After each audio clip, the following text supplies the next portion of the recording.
नमस्कार साथियों, मैं अजय सर आपके अपने YouTube channel GK by Ajay sir में सभी प्रिय अभ्यर्थियों का स्वागत करता हूं।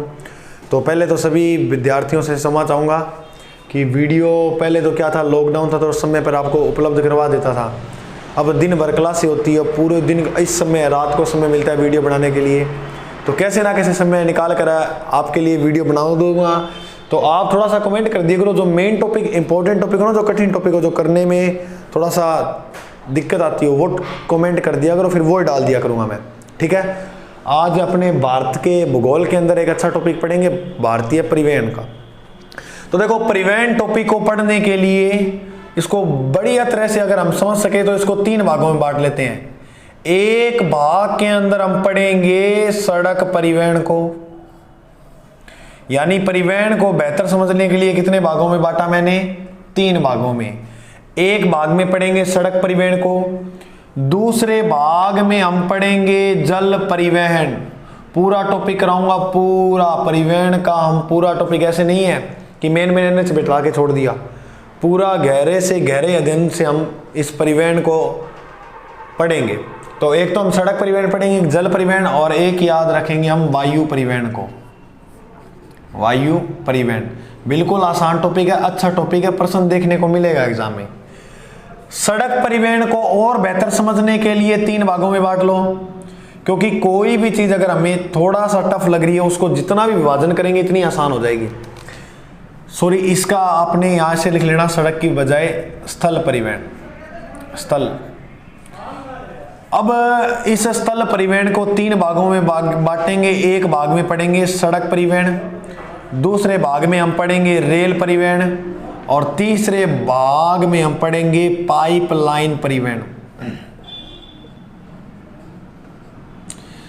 जल परिवहन को मैं 2 भागों में बांट लेता हूं। एक में हम पढ़ेंगे नदियां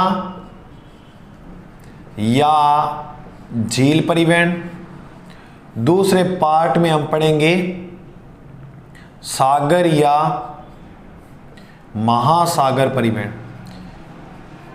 महासागर परिवहन, मेरी बात ध्यान से सुनना। जल परिवहन को 2 भागों में, एक पार्ट में नदियां और जिला, और दूसरा भाग में सागर और महासागर। याद देखो क्या करनी है।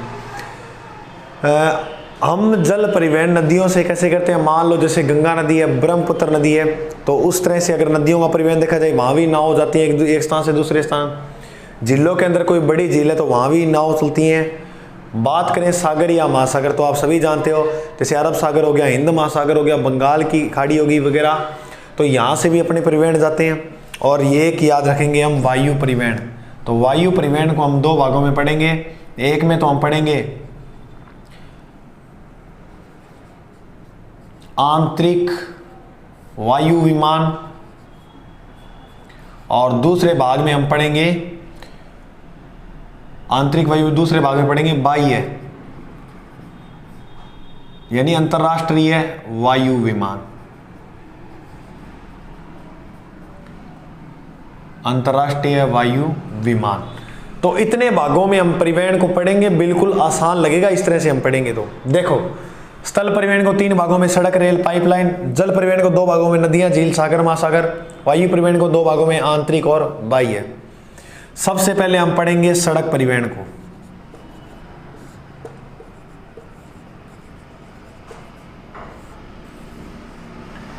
सड़क परिवहन, तो आप पहली बात याद रखना सड़क परिवहन के अंदर है कि भारत की प्रथम सड़क, भारत की प्रथम सड़क का जो निर्माण करवाया था, ये नोट्स बना लेना साथ साथ में।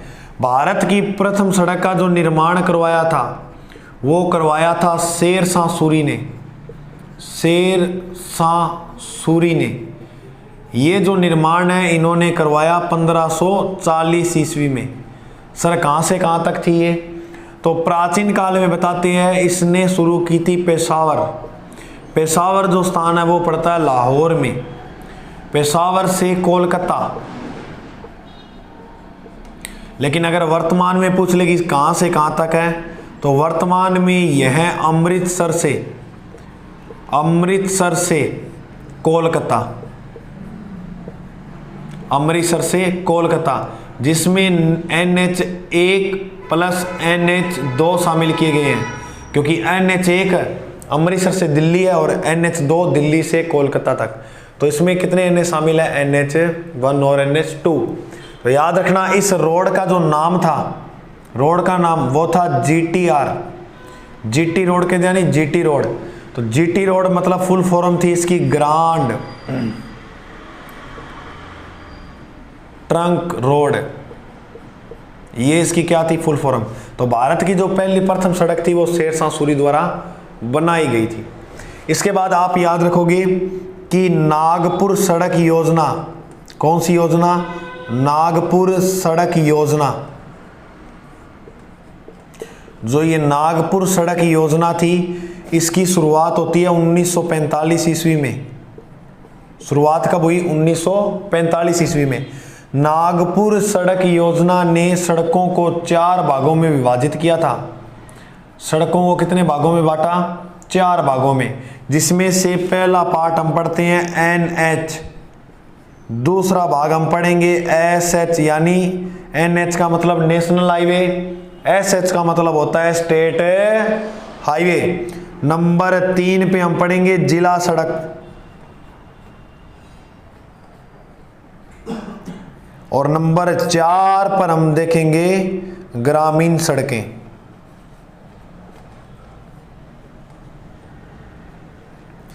तो सबसे पहले हम बात करें NH यानी नेशनल हाईवे। NH की जो देख रेख है वो करती है नाई, NHAI, इसकी फुल फॉर्म लिख लेना, national highway authority of India. एक बार और बोलो फिर लिख लेना, national highway authority of India. बताते हैं इसकी जो स्थापना है, स्थापना वो हुई थी 1995 में, जबकि शुरू की गई से शुरू किया गया दिसंबर 2000 को। दिसंबर 2000 के अंदर इसका कार्य जो है वो शुरू किया गया। स्टेट हाईवे की जो देख रेख है वो कहते हैं वो करती है राज्य सरकार। स्टेट हाईवे की जो देख रेख है वो कौन करती है, राज्य सरकार। और जिला सड़कों की जो देख रेख है वो करता है PWD, और PWD की स्थापना हुई थी 1891 ईस्वी में, याद रखना। ग्रामीण सड़कों की जो देख रेख है वो करती है ग्राम पंचायतें।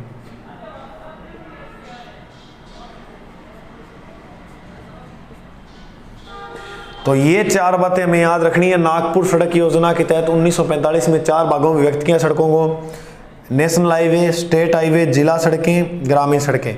नेशनल हाईवे की देख रेख करता है नाई, national highway authority of India, जिसकी स्थापना 1995 में, जबकि कार्य 2000 में शुरू हुआ। स्टेट हाईवे की देख रेख करती है राज्य सरकार। जिला सड़क PWD 1891 ईस्वी में स्थापना हुई। ग्रामीण सड़क की देख रेख करती है ग्राम पंचायतें। इसके बाद याद रखना सड़क 20 सूत्री कार्यक्रम, सड़क 20 सूत्री कार्यक्रम। सड़क 20 सूत्री जो कार्यक्रम है इसकी स्थापना हुई थी 1961 ईस्वी में। इसकी स्थापना कब हुई, 1961 ईस्वी में। फिर आपने नाम सुना होगा सुवर्णीय चतुर्भुज, सुवर्णीय चतुर्भुज। सुवर्णीय चतुर्भुज जो है वो 4 महानगरों को आपस में जोड़ता है। कितने महानगर को, 4 महानगर। तो कौन कौन से, जैसे हम बात करें दिल्ली टू कोलकाता। अब देखो नेशनल हाईवे जो बनाने, ये मैप के अंदर समझाऊंगा आपको बेहतर ढंग से, धैर्य बना के रखना। एक बार थोड़ा सा लिखवाने वाला काम थोड़ा सा कर देते हैं पहले, फिर और आगे भी लिखवाऊंगा नेशनल हाईवे समझाने के बाद। अभी सड़क परिवहन इतना आसान तो नहीं है, पढ़ लेंगे लेकिन समझ में आ जाएगा हमें, बेहतर याद रखना आप। तो 4 महानगरों को आपस में जोड़ता है। पूछ लेता है कौन कौन से महानगर हैं, दिल्ली, कोलकाता, चेन्नई, और चेन्नई से मुंबई।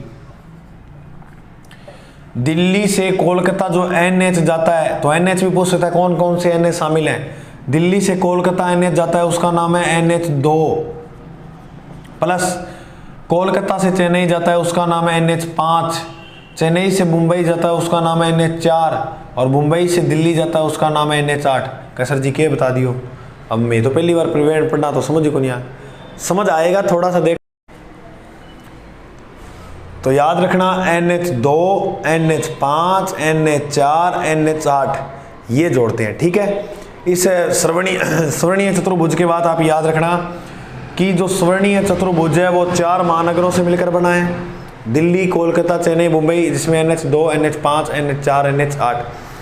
भारत का सबसे ऊंचा NH, भारत का आपको 3 तरह से प्रश्न पूछेगा। एक तो भारत का सबसे ऊंचा NH, तो याद रखना भारत का सबसे ऊंचा NH है 1D, जो श्रीनगर से लेह तक है, श्रीनगर से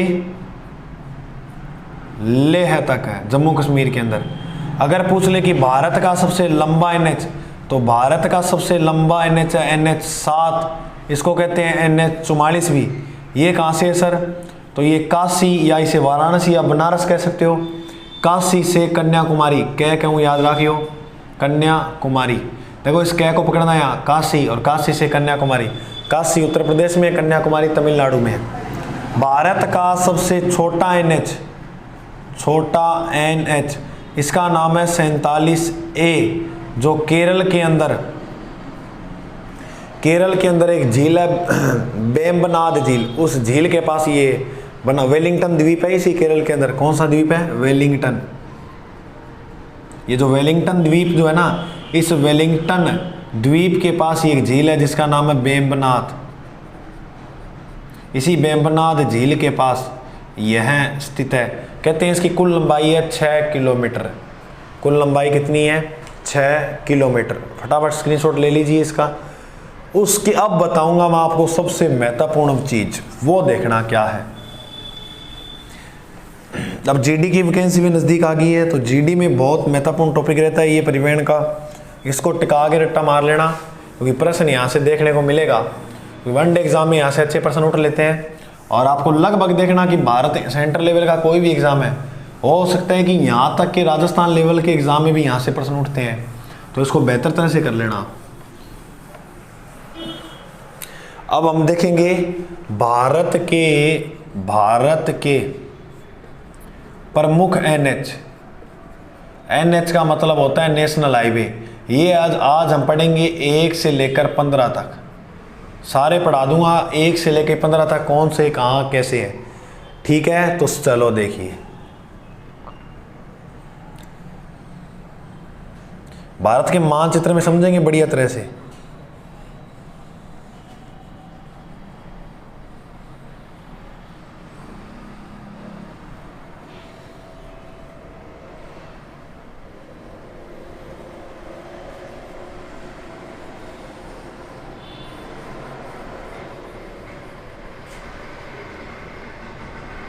ओ बन गयो भारत को मानचित्र, ठीक है।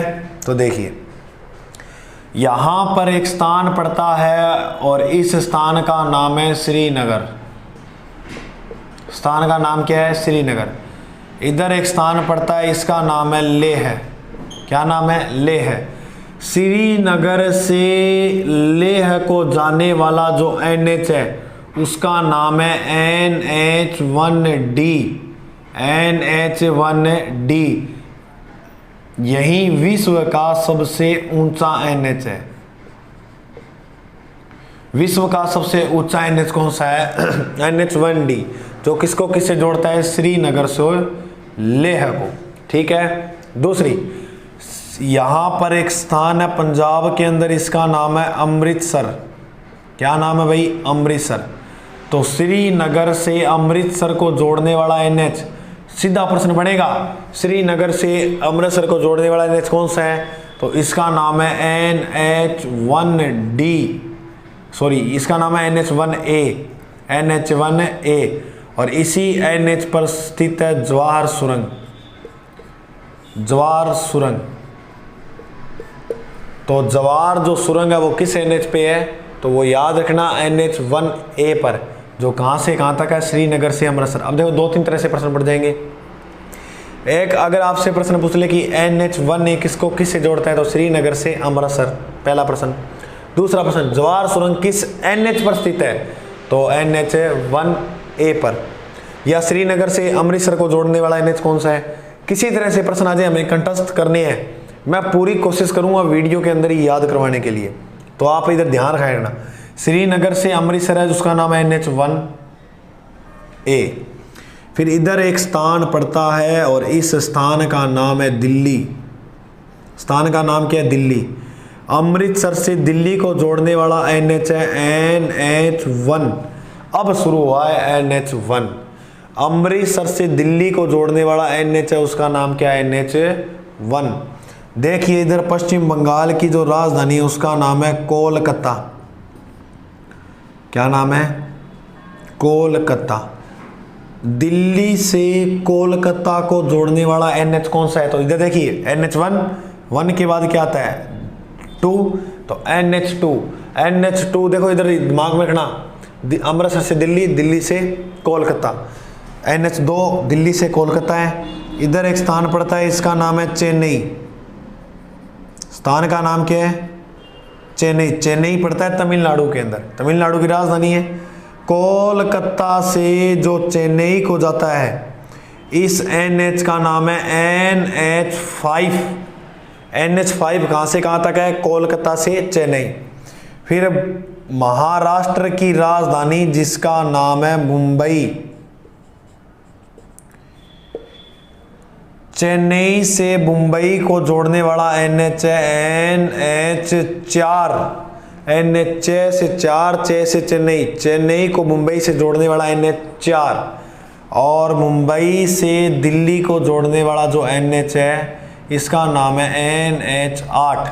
अब हमने पढ़ा था सुवर्णीय चतुर्भुज। अब देखो उसमें नाम लिखा था NH2, नाम लिखा था NH5, नाम लिखा था NH4, नाम लिखा था NH8। तो ये याद रखना इंपॉर्टेंट प्रश्न है। NH8 किसको? किससे? दिल्ली से मुंबई को। ठीक है, देखो इधर फिर हमारा रह गया कौन सा रह गया? अब 2 हो गया, 3 रह गया ना। अब हम देखेंगे कौन सा रहा है, अब वो ऐसे करेंगे हम। तो यहाँ पर एक स्थान पड़ता है आगरा। स्थान का नाम बोलो भाई, आगरा। मुंबई को आगरा से जोड़ने वाला जो NH है उसका नाम है NH3। NH3 किसको किससे जोड़ता है? मुंबई को आगरा से। फिर इधर एक स्थान पड़ता है, इधर यहाँ गुजरात के अंदर, इस स्थान का नाम है हजारी। स्थान का नाम क्या है? हजारी। हजारी यहाँ से चला ये NH और जाकर मिल गया किधर? कोलकाता। इसका नाम है NH6। ठीक है, तो NH6 जो है वो कोलकाता से हजारी या हजारी से कोलकाता। अब एक और रह गया हमारा 7, बाकी पढ़ाऊंगा मैं 15 ही, लेकिन इसको पूरे होने वाले 7 एक और रह गया। तो देखो इधर एक स्थान पड़ता है काशी। काशी को वाराणसी भी कह सकते हो, इसको बनारस भी कह सकते हो, लिख लेना। काशी से लेकर चला चला चला, अंत में देखो इधर दिख नहीं रहा होगा आपको, तो मैं यही लिख देता हूं। यहां एक स्थान पड़ता है जिसका नाम है कन्याकुमारी। कन्याकुमारी। तो याद रखना, काशी से कन्याकुमारी जो NH है, इस NH का नाम है NH7। यही भारत का सबसे लंबा NH है। सर कितना का लंबा है? याद रखना 2369 किलोमीटर लंबा है। कितना किलोमीटर लंबा है? 2369 किलोमीटर लंबा। NH1 अमृतसर से दिल्ली, NH2 दिल्ली से कोलकाता, NH5 कोलकाता से चेन्नई, NH4 चेन्नई से मुंबई, NH8 मुंबई से दिल्ली, NH7 याद रखना काशी से कन्याकुमारी, NH3 मुंबई से आगरा और NH6 हजारी से कोलकाता। 1 से लेकर 8 यहाँ पढ़ लिए। अब जो बच गए वो अपने दूसरे मानचित्र पे देख लेते हैं। देखिए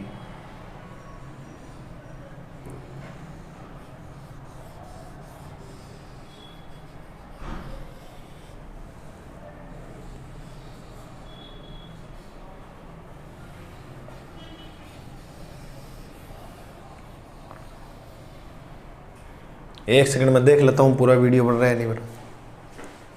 चलो ठीक है, पूरे आ रहे हैं। तो देखिए किधर हो गए, कितने हो गए? 8 तक हो गए। अब बात करें हम NH9। तो NH9 यहाँ एक स्थान पड़ता है पुणे। पुणे या पुणा कह दो। पुणे स्थान जो है वो महाराष्ट्र के अंदर है। पुणा से ही चलता है NH। और यहाँ आंध्र प्रदेश के अंदर एक स्थान है मछलीपट्टनम। मछलीपट्टनम। तो पुणे से मछलीपट्टनम को जाने वाला NH है, उसका नाम क्या है? NH9। अब बात करें NH10 की, तो इधर एक स्थान पड़ता है पंजाब में फाजिलका। फाजिलका से जो दिल्ली जाता है, दिल्ली, उसका नाम है NH10। NH10 किसको किससे जोड़ता है? फाजिलका से दिल्ली।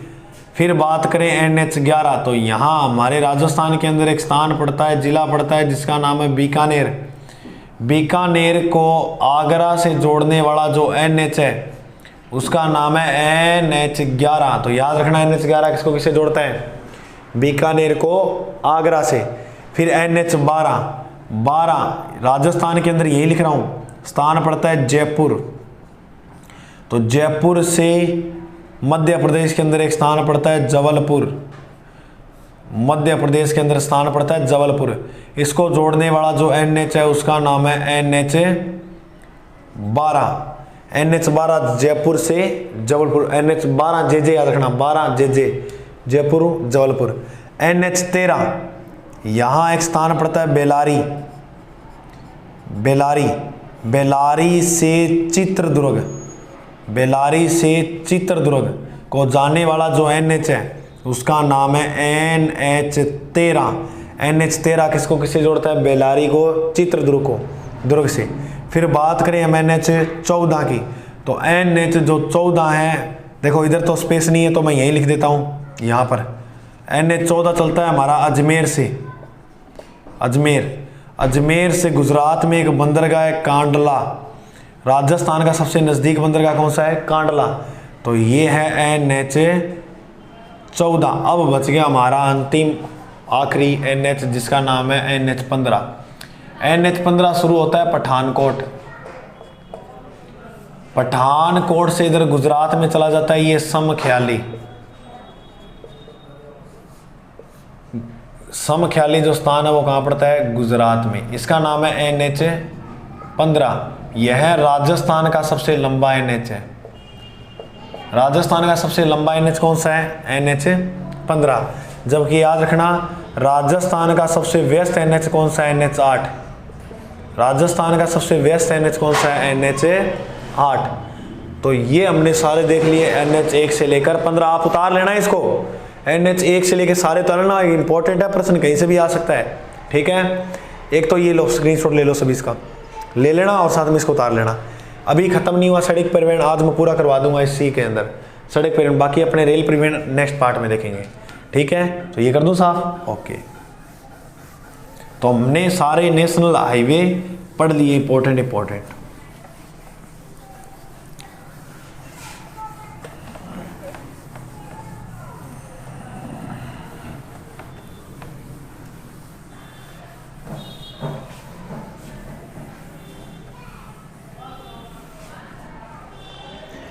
देखो, हमने पहले अभी एक बात पढ़ी थी NHAI। ये क्या था sir? National highway authority of India पढ़ा था।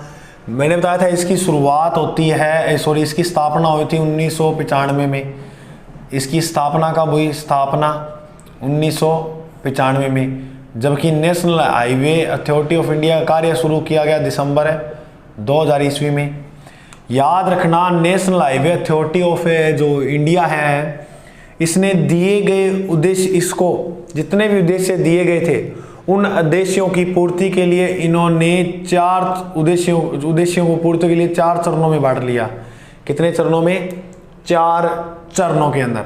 और जिसमें से हम अलग अलग चरण पढ़ेंगे। और पहले चरण के अंदर आता है राजस्थान व स्वर्णीय चतुर्भुज में शामिल NH। स्वर्णीय चतुर्भुज में शामिल NH। ये 4 चरण में क्या बटा? दिए गए उद्देश्य की पूर्ति के लिए, दिए गए उद्देश्य की पूर्ति हेतु। राजस्थान में स्वर्णीय चतुर्भुज में शामिल NH कौन कौन से है वो याद रखना। तो एक तो है NH8, एक है NH76, एक है NH79 और एक है NH79A। तो ये जो NH है वो राजस्थान व स्वर्णीय चतुर्भुज में शामिल NH है, याद रखना। दूसरे भाग में इन्होंने बांट दिया कॉरिडोर को, दूसरे और तीसरे भाग में। एक में देखो इसने क्या पूछ लिया, एक में तो पूछ लिया पूर्व से पश्चिम कॉरिडोर। ये क्या होते हैं अभी चर्चा करेंगे। पूर्व से पश्चिम कॉरिडोर, एक तो ये बताओ, बता देंगे भाई, कोई दिक्कत वाली बात नहीं है। दूसरा पूछ लिया कि उत्तर से दक्षिण कॉरिडोर,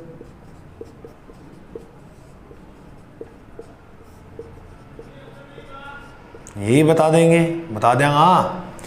और 4 नंबर की चर्चा हम बाद में करेंगे। एक बार ये दो देखो, ये क्या है। जैसे ये हमारा भारत है,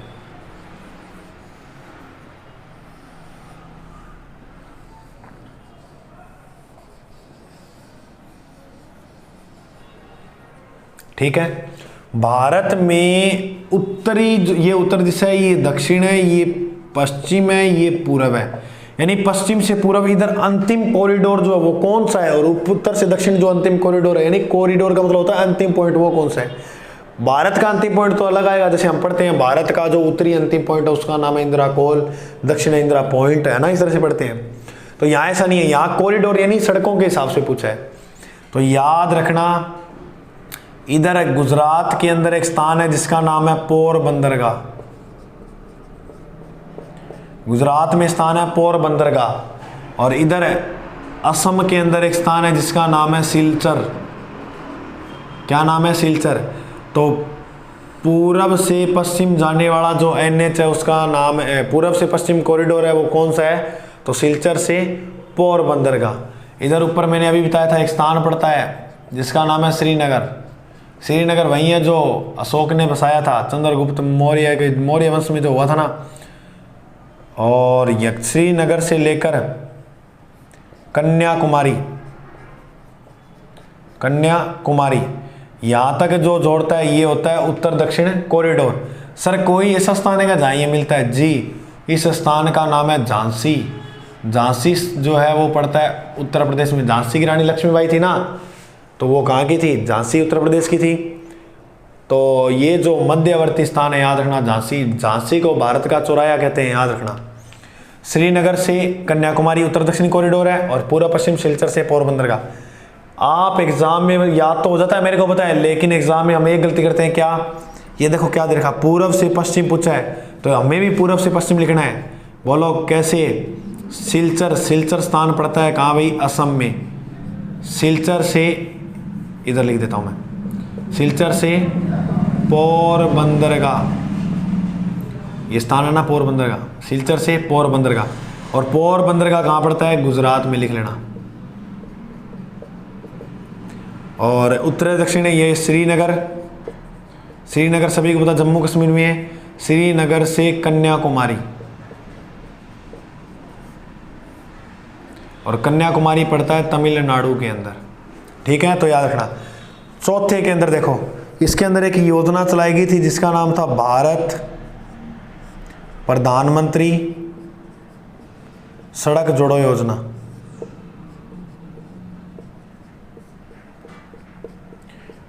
अब मैं जितनी बात बताऊंगा यहां से ऑब्जेक्टिव अच्छा प्रश्न उठेगा, ध्यान रखना ये सारी बातों का।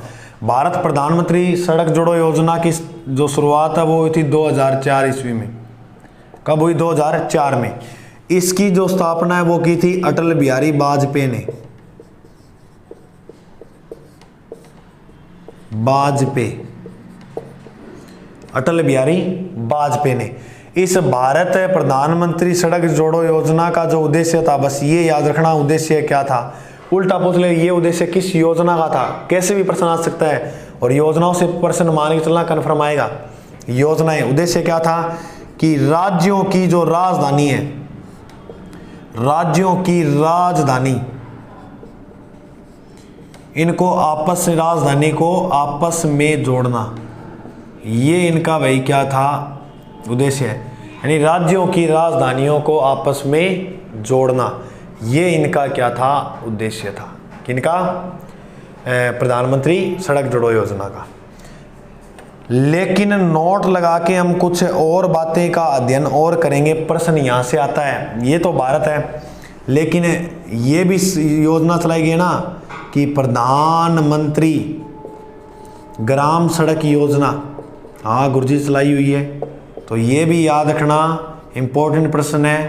प्रधानमंत्री ग्राम सड़क जो योजना है इसकी शुरुआत होती है 25 दिसंबर 2000 को।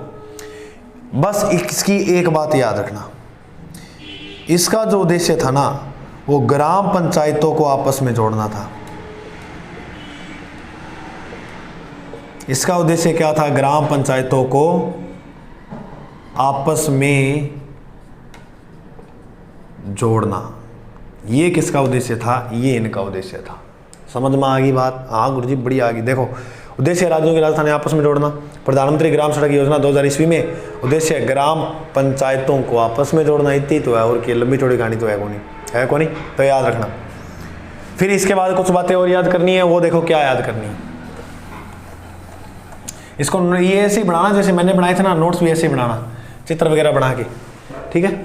इसके बाद आप याद रखना BRO, गुरुजियों की है, ये है भाई बॉर्डर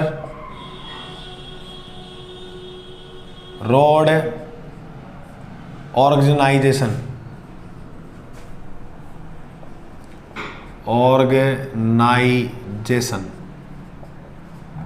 गुरुजी हिंदी बताओ, इंग्लिश आओ को नहीं थी तो बता दें, हिंदी बता दें। सीमा सड़क संगठन, इसकी जो स्थापना है वो कहते हैं हुई थी 1960 के अंदर। इसका जो हेड ऑफिस था, जो मुख्यालय था, वो बनाया गया था किसे? बीकानेर को। किसे बनाया गया? बीकानेर। सर इसका उद्देश्य क्या था? इसका उद्देश्य था सीमा कौन सी? अंतर्राष्ट्रीय, अंतर्राष्ट्रीय सीमा के सहारे रोड बनाना। इसका क्या उद्देश्य था? अंतर्राष्ट्रीय सीमा के सहारे रोड बनाना। ये उद्देश्य था BRO, बॉर्डर रोड ऑर्गेनाइजेशन का। फिर उसके बाद आप याद रखना, बॉर्डर रोड ऑर्गेनाइजेशन हो गई याद। इसके बाद आप याद रखना सागरमल योजना। सागरमल योजना शुरू की गई थी 2015 में। कहाँ की गई सर? कर्नाटक में। कर्नाटक। सागरमल योजना जो है, इसका उद्देश्य था, क्या था कि बड़े बंदरगाह को आपस में जोड़ना। अब मेरी भी एक बात ध्यान रखियो, वो प्रश्न याद रखियो कि राज्यों की राजधानियों आपस में जोड़ने का उद्देश्य था प्रधानमंत्री सड़क जोड़ो योजना का।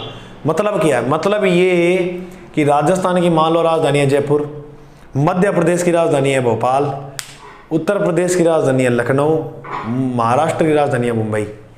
जयपुर लखनऊ, भोपाल मुंबई, ई सब मतलब राजधानियों को आपस, ऐसे ही बड़े जितने भी बंदरगाह है उनको सभी को क्या भाई? आपस में जोड़ना। अब मैं कुछ और बातें लिखा रहा हूं, मुख्य तथ्य के अंदर लिखना ये बातें। भारत में सर्वाधिक लंबी सड़कें,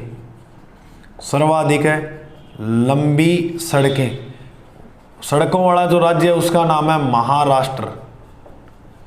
और याद रखना न्यूनतम जो लंबी सड़कें हैं वो सिक्किम के अंदर है। अगर आपसे पूछ ले कि पक्की सड़कें, सर्वाधिक सड़कों का घनत्व भारत में, सर्वाधिक सड़कों का घनत्व, तो सर्वाधिक सड़कों का घनत्व जो है वो केरल के अंदर ही देखने को मिलता है। और केरल के अंदर ही पक्की सड़कें हैं सर्वाधिक। अगर पूछ ले भारत में पक्की सड़कें कहाँ हैं केरल में, तो सर अगर वो पूछ ले कि कच्ची सड़कें कहाँ हैं सर्वाधिक, कच्ची भी याद रख लेना, कच्ची सड़कें हैं ओडिशा के अंदर। कहाँ है? ओडिशा में। देखो मैं पूरी ताकत से अपने जल्दबाजी में इसलिए करवाया ये टॉपिक है क्योंकि रीट वगैरह और जीडी की वैकेंसी थोड़ी सी नज़दीक आ रही है ना, तो इस करके अगर ये अपने हो जाएगा कंप्लीट जल्दी तो यूँ है। बाकी क्लास वगैरह में तो हम कर लेते हैं, थोड़ी कंटेस्ट भी करवा देते हैं, लेकिन जैसे भी करवाया पूरी कोशिश की है, तो उम्मीद करूँगा आपको ये याद हो गया होगा। बाकी नेक्स्ट पार्ट पढ़ेंगे हम रेल परिवहन का, वो देखेंगे अगले भाग में। तब तक के लिए जय हिंद। अगर चैनल पे नए हो तो सब्सक्राइब कर लेना और वीडियो शेयर करते करो, ठीक है। जय हिंद।